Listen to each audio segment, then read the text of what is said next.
Estudo de número 90 no Evangelho de Mateus. Hoje nós veremos os versículos, capítulo 20, os versículos 29 a 34, encerrando assim o capítulo 20 de Mateus. Mateus 20, 29 a 34. E encerramos também aquele momento na vida de Jesus, do ministério de Jesus, que é conhecido como ministério na Pérea, né? A partir do capítulo 21, então, Jesus já está em Jerusalém na última semana de vida dele, né, aqui na terra. Então, vamos encerrar mais esse trecho aqui, então. Vamos ler juntos? Mateus 20, 29 a 34. Leiamos. Saindo eles de Jericó, uma grande multidão o acompanhava. E eis que 2 cegos, assentados à beira do caminho, tendo ouvido que Jesus passava, clamaram: Senhor, filho de Davi, tem compaixão de nós. Mas a multidão os repreendia para que se calassem. Eles, porém, gritavam cada vez mais: Senhor, filho de Davi, tem misericórdia de nós. Então, parando Jesus, chamou-os e perguntou: Que quereis que eu vos faça?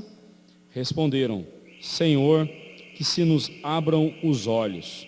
Condoído, Jesus tocou-lhes os olhos e imediatamente recuperaram a vista e foram seguindo. Né? Rumo a Jerusalém, então, para enfrentar o seu sofrimento horrendo, Cristo não deixa de demonstrar misericórdia e amor para com aqueles que sofriam, né? A história que nós passamos a estudar agora, ela relata o momento em que Cristo curou 2 cegos, trazendo-lhes luz aos olhos. Nós vimos semana passada que o Senhor Jesus esclareceu o entendimento dos discípulos, né? Aí nós falamos que ele abriu os olhos espirituais dos discípulos para verem, para entenderem o que estava para acontecer com ele e com eles também, né? Mas agora nós vemos Jesus curando os olhos físicos, né? Nos olhos de 2 cegos. A cidade de Jericó, que aqui é descrita, ela não ficava exatamente na mesma localização que a cidade de Jericó dos dias do Antigo Testamento, que Josué venceu, que Josué e o povo de Israel tomaram. Não é a mesma, não é na mesma localidade. Ela fica um pouco mais distante de onde era a antiga Jericó. Essa Jericó dos dias de Jesus, ainda hoje existem as ruínas dela lá, né? Essa Jericó dos dias de Jesus está localizada a uns 24 quilômetros, mais ou menos, a noroeste de Jerusalém. E abaixo de Jerusalém. Jerusalém fica no topo do Monte Sião. Por isso que quando na parábola do samaritano, Jesus falou: e descia um homem de Jerusalém a Jericó, né? Descia. Então, ele era um caminho íngreme, né? Descendo para Jericó, né?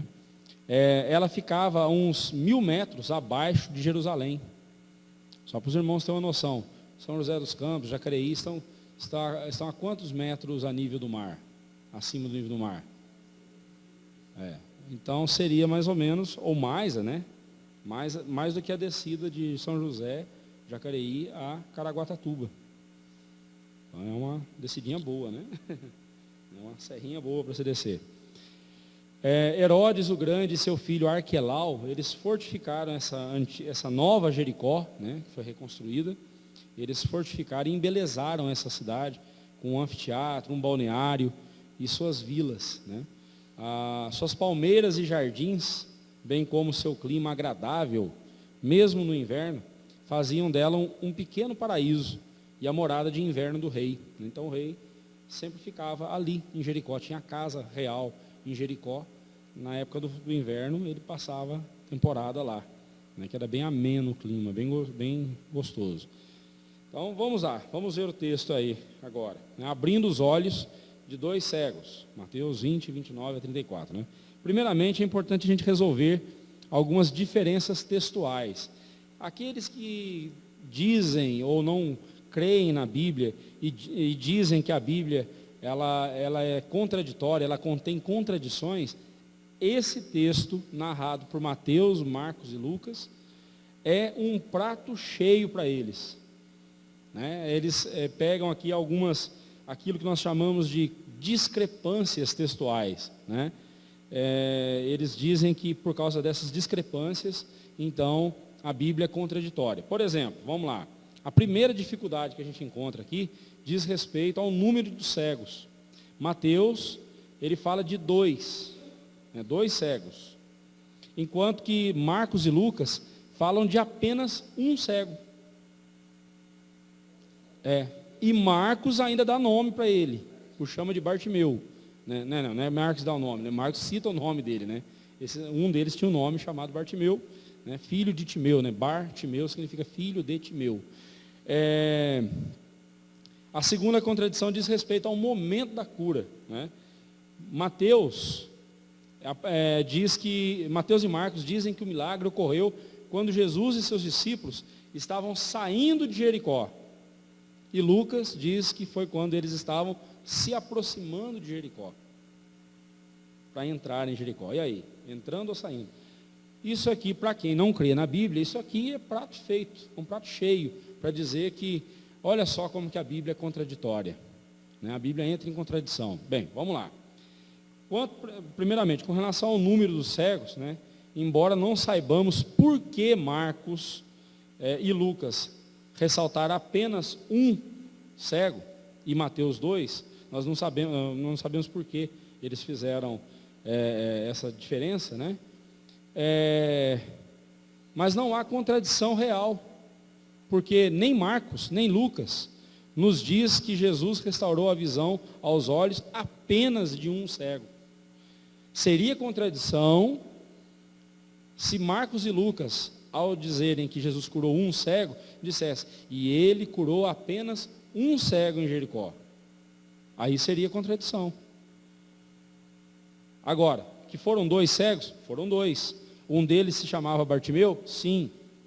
Agora, por que Marcos e Lucas ficaram somente em um? E provavelmente Bartimeu, E Mateus ficou só com...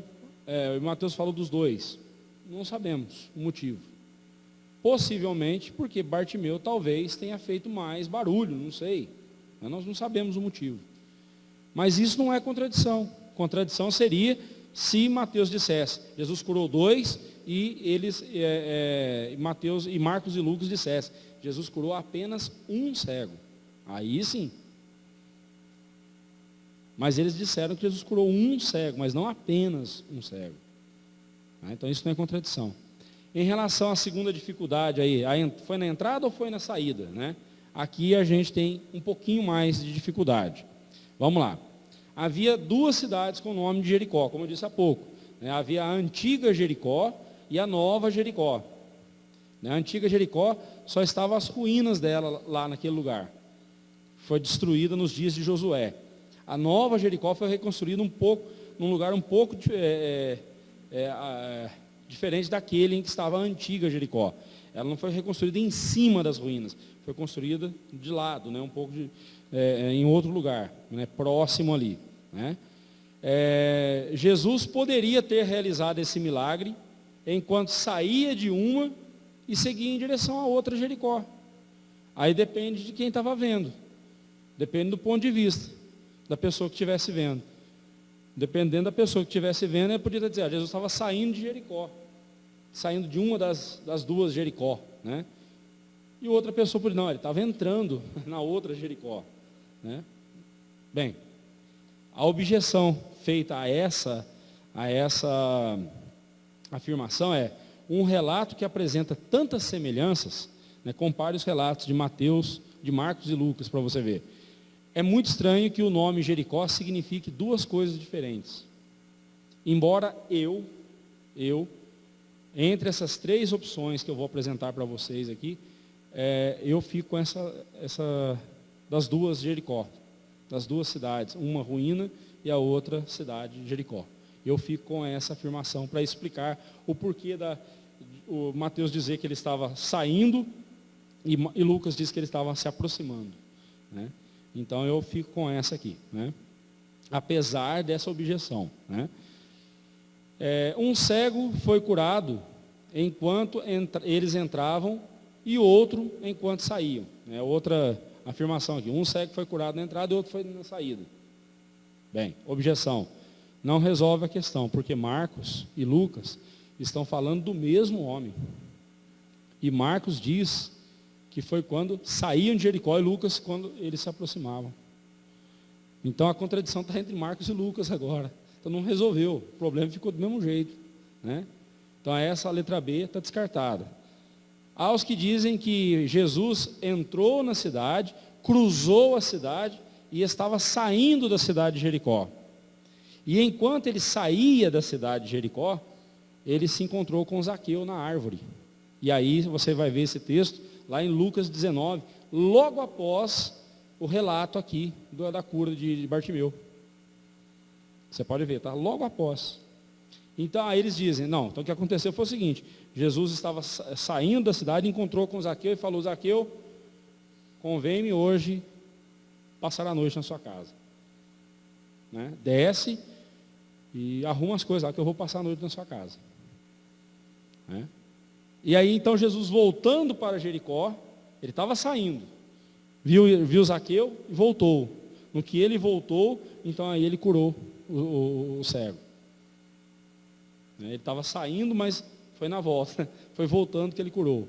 Bem, aí a objeção, não explica porque a palavra entrava deveria significar voltou a entrar em outro lugar, em outro lado.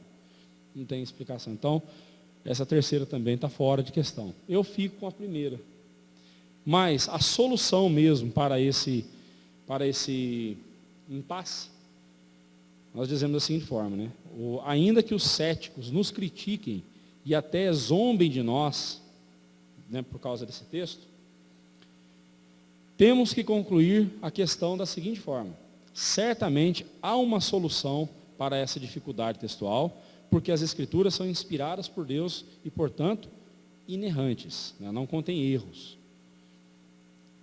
Foi o Espírito Santo que orientou os seus servos e inspirou os seus servos a escreverem o texto. Então, eu não posso admitir erros no texto sagrado, porque eu creio na inspiração do Espírito Santo, tá? Mas ainda que haja uma aparente discrepância textual aqui nas Escrituras, ela jamais será de fato uma discrepância real. Porém, nós não temos a solução para essa questão aqui. Talvez a primeira opção, guardadas as devidas dificuldades, possa ser a que mais devemos adotar. Aí a pessoa pergunta, mas e aí, qual é a solução então? Eu vou dizer, não temos uma solução para esse impasse, não temos. Aí o incrédulo ou o crítico, ele vai dizer para nós o seguinte, viu só?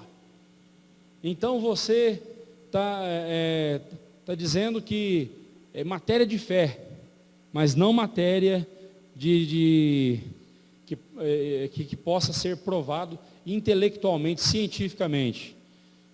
Você Mas viu só? Então você está dizendo que a Bíblia, tem coisas na Bíblia que é só crendo. Eu disse, sim, não é só tem coisas, não. Tudo na Bíblia é pela fé. Tudo na Bíblia é pela fé, né? A cura. Se teve dois ou um, se teve entrando ou saindo, isso não importa, né? Mas é aquela história. Para o que crê, para o crente, o que importa é a essência aqui da história. Para o ímpio, para aquele que zomba da palavra de Deus, nem que estivesse claro nas Escrituras, ele crê, né? Ele não vai crer, né? Para o crente, prova nenhuma é necessária. Para o ímpio, nem todos os milagres, por mais escancarados que eles sejam, são suficientes para convencê-lo, né? Então é importante a gente lembrar disso. Nós estamos diante de um texto que nós não temos uma solução. Aparentemente, essa letra A, né, as duas cidades chamadas Jericó, seria aparentemente a resposta mais plausível, mas mesmo assim ela tem dificuldades. Então, não tenha receio se algum dia algum ímpio zombar de você dizendo assim, viu só, mas aqui Mateus fala de 2 e fala que estavam saindo, e Lucas fala que era 1 e eles estavam entrando. Vê só como que a Bíblia ela é contraditória. Aí você pode olhar para assim, eu não creio que a Bíblia seja contraditória. Eu creio que há aí uma dificuldade textual, sim. Não sei a resposta para isso, mas uma coisa eu tenho certeza: o Espírito Santo não errou. O Espírito Santo não erra. Ao inspirar Mateus, Marcos e Lucas a escrever o texto, ele não os induziu ao erro. Ou nem mesmo, mas será que não foi eles que entenderam errado o que o Espírito Santo estava orientando eles a fazer? Será que não foi eles que erraram? Também não, porque se eu admitir que no texto sagrado existe erros, mesmo que seja dos homens que escreveram, então eu vou admitir que a Escritura, ela é falha. A Escritura não é falha, ela é perfeita. Então, e aí, eu quero dizer para você que é isso que te torna um crente de verdade. É isso que nos faz ser crentes de verdade. Porque o crente é aquele que crê. Ok? Vamos em frente. Condição deplorável dos 2 cegos, o verso 29 e 30, A Bíblia diz que saindo eles de Jericó, uma grande multidão o acompanhava. Acompanhava o Senhor Jesus. Devemos lembrar aí que a ocasião que estava próxima deles ali era a ocasião da Páscoa. E na Páscoa, os judeus que moravam longe vinham para Jerusalém, vinham para aquela região ali. Então, tinha muita gente ali por perto. E Jesus, nesse momento do ministério dele, já estava público. Ele já não guardava, já não pedia mais silêncio das pessoas que ele curava. Ele já não pedia mais, como aconteceu com esses 2 cegos. Ele não pediu que eles, guardem silêncio, não conte para ninguém. Não, agora já era público e notório quem era Jesus. Então as pessoas seguiam Jesus. Eis que 2 cegos, então, assentados à beira do caminho, tendo ouvido que Jesus passava, eles ouviram, eles não viram, mas ouviram que Jesus estava passando, clamaram: Senhor, Filho de Davi, tem compaixão de nós. Versículo 30. Nós não devemos ver o relato aqui como uma repetição lá do milagre que Jesus realizou em Mateus 9, do versículo 27 a 31. Nós já estudamos esse texto, lá em Mateus 9, 27 a 31, nós temos também a cura de 2 cegos. Mas aqui não é uma repetição. Mateus resolveu repetir a história. Não. Aqui foram outros 2 cegos que foram curados por Mateus. Por que Mateus fala de 2 cegos? Talvez,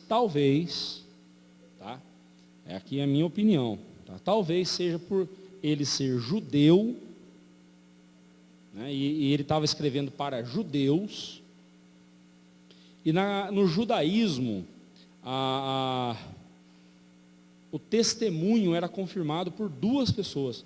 O testemunho de uma pessoa só não valia nada, mas o testemunho de 2 pessoas poderiam incriminar ou inocentar uma pessoa. Pode ser que tenha relação, essa questão do número aqui, e Mateus então cita 2 mendigos, 2 cegos, pode ser por esse motivo, mas ainda assim nos é obscuro. Vamos lá. Eles não podiam ver Jesus, mas tendo ouvido que Jesus passava, a Bíblia diz que eles puseram-se a clamar, Ainda que clamaram por Cristo como Filho de Davi, título esse que nós já vimos, expressa a divindade de Jesus e o seu caráter messiânico, não devemos entender que esses 2 cegos já tivessem pleno conhecimento e apreciação dessas verdades em relação a Cristo. Aqui eles estavam chamando Jesus de filho de Davi, no sentido de ser um descendente de Davi, mas não no sentido messiânico, não no sentido divino. Embora esse título é divino, esse título diz respeito à divindade de Jesus. Mas aqui eles se dirigiram a Jesus de uma forma respeitosa. Eles ainda não tinham essa compreensão, né, de que Jesus era o Deus encarnado. Ainda não tinha essa compreensão. Mas sabiam que Jesus, por onde passava, deixava e fazia milagres, né? E como já havia curado 2 cegos, possivelmente eles ficaram sabendo, né? Não sei, possivelmente, né? É inquestionável aqui que eles figuravam entre os poucos que se dirigiram a Jesus nesses termos. Se você pegar toda a história do Evangelho, ler no Evangelho, poucas são as pessoas que chamam Jesus de filho de Davi. E esses 2 cegos são uma dessas poucas pessoas, né? Também vemos no clamor desses 2 homens o desespero. Eles dizem: tem compaixão de nós, né? Além de cegos, Mateus e Marcos dizem que eles eram mendigos, eram esmóleres, né? Eles pediam esmolas, né? Agora vejamos aí no verso 31 a condição deplorável da multidão. Olha que coisa triste a atitude dessa multidão, né? A condição dos 2 mendigos cegos agravou-se ainda mais, porque a multidão os repreendia para que se calassem. E aí a gente se pergunta, né, como pode alguém silenciar o clamor por socorro daqueles que estão diante da solução do seu problema? Eles estavam diante de Jesus. E os discípulos e a multidão sabia muito bem que Jesus poderia solucionar o sofrimento daqueles 2. E, no entanto, a multidão fazia de tudo para calá-los, né?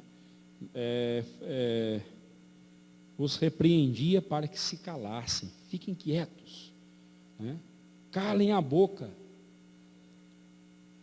A multidão, num ato sem compaixão, fez tudo para sufocar o clamor dos 2. Mas, a Bíblia diz, eles, porém, gritavam cada vez mais. Agora eles já não clamavam, agora eles gritavam, né? Um clamor pode ser algo num volume de voz baixo, né? Você pode clamar lá a Deus, lá no recôndito do seu quarto, clamar com lágrimas na presença do Senhor. Embora aqui tudo indica, pelo barulho da multidão e tudo mais, pela distância que eles estavam de Jesus, o clamor deles já foi em alta voz, né? De longe eles gritaram chamando Jesus. Mas quando a multidão tentou sufocá-los, eles gritavam ainda mais, ergueram ainda mais a voz. Que lição preciosa nós temos aqui para nós, irmãos. Quantas são as coisas, quantas são as circunstâncias que tentam sufocar o nosso clamor na presença de Jesus. É aí que nós devemos erguer ainda mais a nossa voz na presença do Senhor. Quando eu falo erguer a voz, não significa literalmente nós gritarmos na presença de Jesus. Ele não é surdo, né? Ele nos ouve no pensamento. O que nós devemos tirar de lição para nós aqui na atitude desses 2 homens é: não importa qual seja o empecilho que se levante contra nós, nós devemos insistir acima desses empecilhos e continuar clamando pelo Senhor Jesus. Com muita facilidade a gente deixa de orar, com muita facilidade a gente deixa de perseverar na oração. Com muita facilidade. A gente ora 1, 2 vezes e logo para de orar. Existem coisas que só receberemos batendo e abrir-se-nos-ão. Batei e abrir-se-vos-á. Buscai e achareis. Né? Nós temos que ser resilientes, perseverantes na oração, até que tenhamos a resposta de Deus. Se a resposta dele for clara e já recebemos a resposta, então agora temos que orar agradecendo. Mas enquanto não tivermos a resposta de Deus, ou circunstâncias tentando nos atrapalhar de buscarmos a Deus, vamos ser perseverantes, vamos insistir na oração, né? Oi.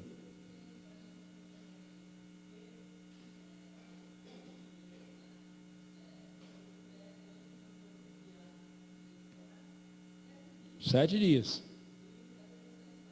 Sim.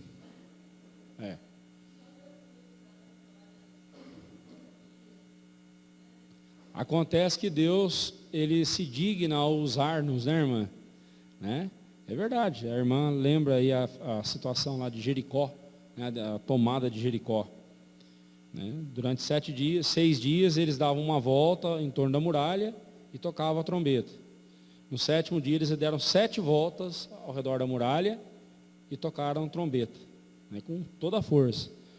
Irmãos, desde quando trombeta derruba muro? E um detalhe, as muralhas de Jericó passavam carruagens em cima. Né? Na muralha de Jericó tinha até casa. Raabe, a casa dela era em cima da muralha. Era algo mais ou menos na largura dessa igreja aqui. Imagine um muro dessa largura caindo. Você tinha outro muro para subir. Né? Era outro muro para subir. E aí, se você um dia tiver o privilégio de ir lá nessa região, e você averiguar, você vai ver que as ruínas, elas estão enterradas. Tudo indica que o que aconteceu foi que os muros se desmancharam, ou a terra se fendeu e eles entraram na terra. Foi uma implosão. Com trombeta. Né? Imagine você lá, Deus mandando você tocar trombeta para derrubar o muro. O que você faria? Ah, Senhor, peraí, né? Está de brincadeira, né? Tocar trombeta para derrubar muro. Mas vamos ser sinceros. Quando a gente ora, não é igualmente, quando a gente está orando a Deus, não é algo igualmente irracional. Eu digo isso com muito respeito. Por que eu digo irracional? O que ficar ajoelhado no chão, conversando com alguém que você não vê, vai resolver o seu problema, ou vai curar você da sua enfermidade? Para o incrédulo, ver um crente orando, ele vai dizer o seguinte: esse cara está esquizofrênico, está falando sozinho. Parece loucura, não parece mesmo? Mas é aí que está. O mesmo Deus que mandou os israelitas tocarem trombetas para derrubar os muros, é o mesmo Deus que nos manda orar. Bater, bater e abrir-se-nos-á. Buscar, buscar e acharemos. É o mesmo Deus. Né? Vamos lá.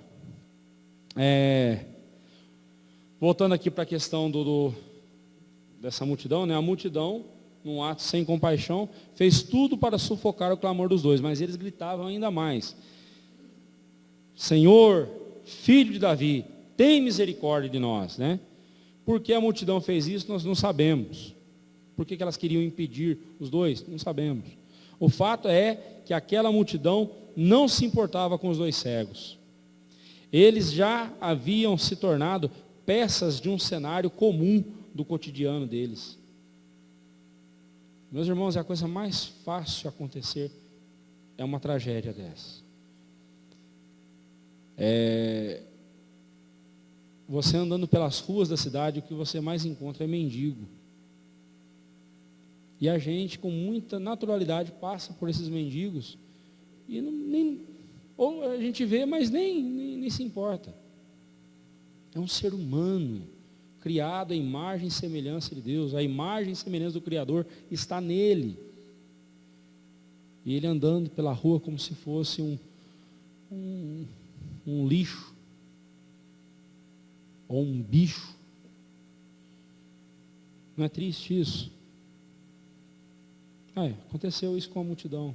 Olhavam para aqueles dois cegos, ninguém já se importava. Eram mendigos, estavam ali pedindo esmola, ninguém se importava mais com eles, né? Mas somente quem sofre, né? Que sofre, né? Faltou um M aí. Mas somente quem sofre sabe o quanto dói. Não se deixaram calar. Pelo contrário, o seu clamor se intensificou em forma de gritos. Eles compreenderam que, se algum socorro haveria de vir a eles, esse socorro viria de Jesus. Então, poucos se importaram com a multidão. Eles não estavam se importando com o que a multidão estava dizendo. Eles estavam preocupados só em alcançar o Senhor Jesus, só em estar com o Senhor Jesus, né? E aí nós vemos, então, encerrando, a compaixão que Jesus lhes demonstrou, do verso 32 a 34, né? A perseverança daqueles homens, verbalizada em seus gritos, atraiu o olhar misericordioso do Senhor Jesus, o qual, diz a Bíblia, parando, chamou-os e perguntou, né? Em 3 momentos aqui, o Senhor Jesus para, chama, e então eles vêm até ele, e então ele lhes pergunta, né? Vemos aqui o Senhor Jesus não mais proibindo as pessoas de chamá-lo por títulos divinos e de declararem isso abertamente, né? Compare, por exemplo, como lá em Mateus 8, 4, 9, 30, 17, 9, onde Jesus fazia um milagre e dizia, olha, fica em silêncio, não conta nada para ninguém, não é a hora ainda. Aqui não, aqui ele não proibiu, né? Dentro de poucos dias, todos veriam lá na cruz do Calvário o sentido pleno do seu título divino, filho de Davi, né? Dentro de poucos dias, lembre-se, Jesus está aqui há pouco mais de uma semana antes de morrer. Ele tinha pouco mais de uma semana de vida aqui conosco. De agora em diante, no livro, é o que nós veremos, né? Ele não somente se revelou aqui como todo-poderoso, mas também como todo misericordioso. E enquanto a multidão queria calá-los, o Senhor Jesus quis ouvi-los. E ele então pergunta, que quereis que eu vos faça? Digam para mim, o que vocês querem? O que vocês querem? Né? Alguém pode pensar que essa pergunta tem uma resposta um tanto quanto óbvia, né? O que um cego quer? O que um doente quer? Cura, não é? Parece óbvio, né? Porém, nós precisamos lembrar que esses homens eram esmolers e que o esmoler sempre pede o quê? O que um mendigo pede para você na rua? Esmola, dinheiro, né? Jesus queria mostrar também para as pessoas ali perto, né, que a maior necessidade do ser humano não é material. A maior necessidade do ser humano é o próprio Jesus, né? Mas ali Jesus então pergunta para eles, o que vocês querem que eu faça? Né? Dinheiro?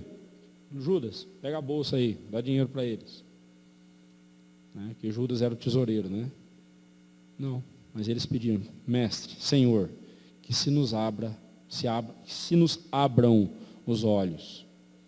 A pergunta de Cristo foi proposital. Cristo, mais uma vez, queria mostrar às pessoas que Ele é a luz que resplandece nas trevas, quer sejam essas trevas físicas ou espirituais, né? E assim Jesus mostrou quem Ele era. Mas a Bíblia diz que, condoído, Jesus tocou-lhes os olhos, e imediatamente recuperaram a vista e o foram seguindo.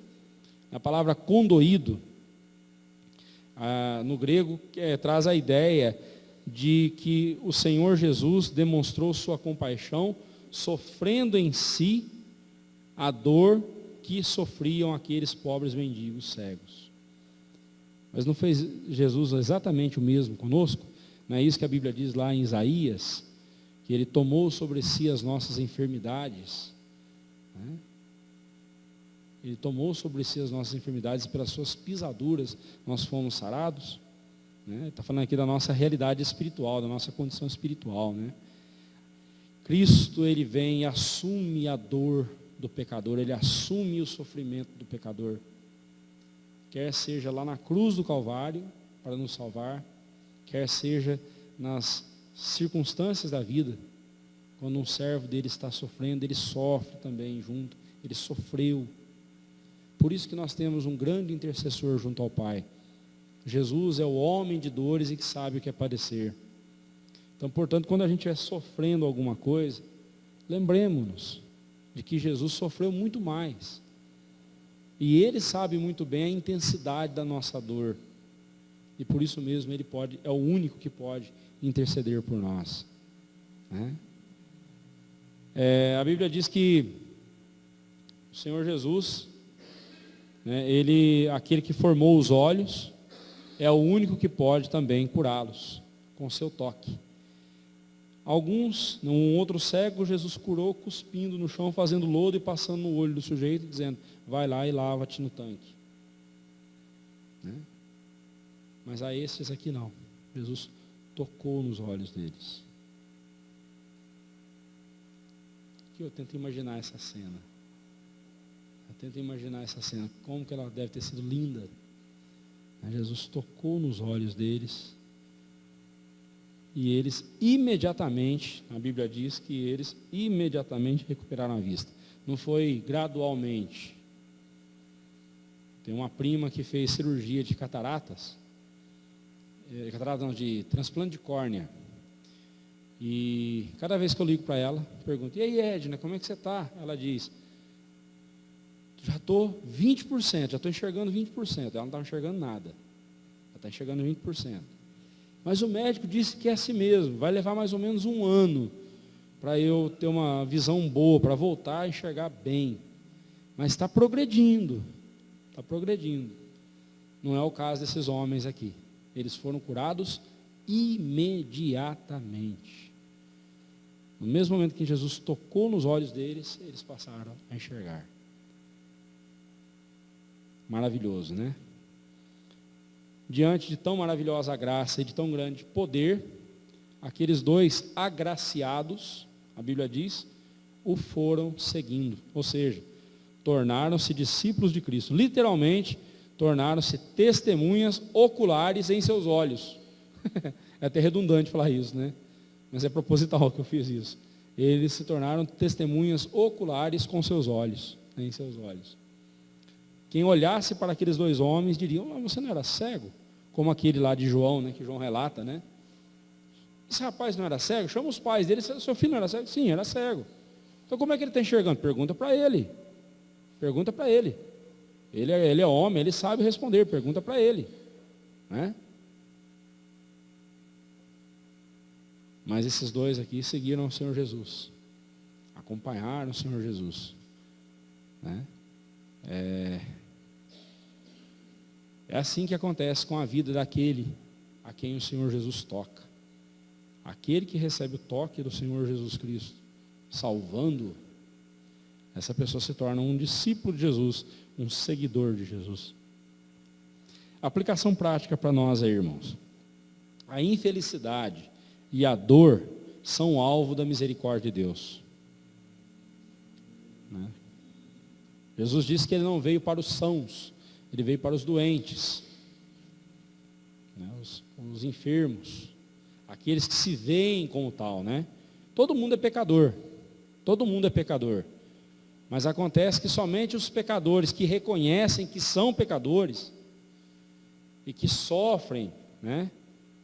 É aqueles a quem Jesus fala, bem-aventurados os pobres de espírito, os que choram, nós vimos isso, os que choram por causa de seus pecados. Aqueles que são pobres de espírito são aqueles que reconhecem a miséria do seu pecado, a miséria de suas vidas por causa do pecado. Bem-aventurados estes, porque serão consolados. Então a graça de Deus, a misericórdia de Deus, tem como alvo o coração que está sofrendo, infeliz, e que reconhece o seu pecado, né? Da mesma forma que fomos alvo da misericórdia de Deus, trazendo sua luz em nossa vida, né? Jesus é chamado de luz para os gentios, lá em Lucas 1, 78, 79. Jesus é a luz do mundo. E como João disse, a luz resplandece nas trevas. E Jesus resplandeceu a sua luz sobre nós, né? Da mesma forma que a luz de Cristo resplandeceu sobre nós e nos iluminou, e nós temos a luz da vida em nós, nós também devemos levar a sua luz aos que sofrem, especialmente na escuridão de sua alma. Assim sendo, meus irmãos, a pregação do Evangelho, além de ser um ato para a glória de Deus, é também um gesto de compaixão pelas vidas que sofrem sob a escravidão do pecado. Se você encontrar uma pessoa necessitada de recursos materiais, tenha compaixão dessa pessoa. Mas se você não pregou o Evangelho a essa pessoa, se você permitiu que essa pessoa fosse embora sem ouvir o Evangelho, eu quero dizer para você que o seu ato de misericórdia diante de Deus não teve valor nenhum. E eu fico muito preocupado quando eu vejo a igreja, nos nossos dias, mais preocupada em fazer ação social do que pregar o Evangelho. E muitas igrejas engoliram essa mentira do diabo de que se nós fizermos ação social, a nossa pregação terá mais eficácia. Meus irmãos, não somos nós que tornamos a palavra de Deus eficaz. A palavra de Deus, ela é eficaz por si só. A palavra de Deus, ela é eficaz por si só.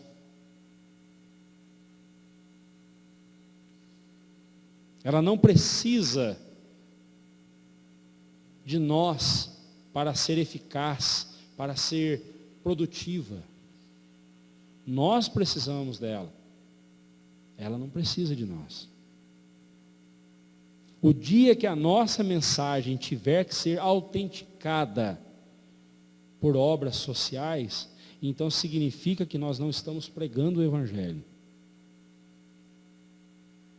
Quando Tiago diz, mostra-me as tuas obras e eu te mostrarei a minha fé, né? Quando o Tiago está dizendo isso, ele não está dizendo que as obras são mais importantes do que a fé. Ele está dizendo que as obras, elas apontam para o fato de que você tem a fé verdadeira. Agora, você vai e socorre uma pessoa materialmente, mas não leva o Evangelho para essa pessoa, não fala de Cristo para essa pessoa, não apresenta a essa pessoa o plano da salvação. O que você está mostrando para essa pessoa? Nas entrelinhas, você está ensinando essa pessoa a depender de quem? De Jesus ou de você? Se nós estivermos ensinando as pessoas a dependerem mais de nós do que de Jesus, nós estamos pecando terrivelmente contra Deus.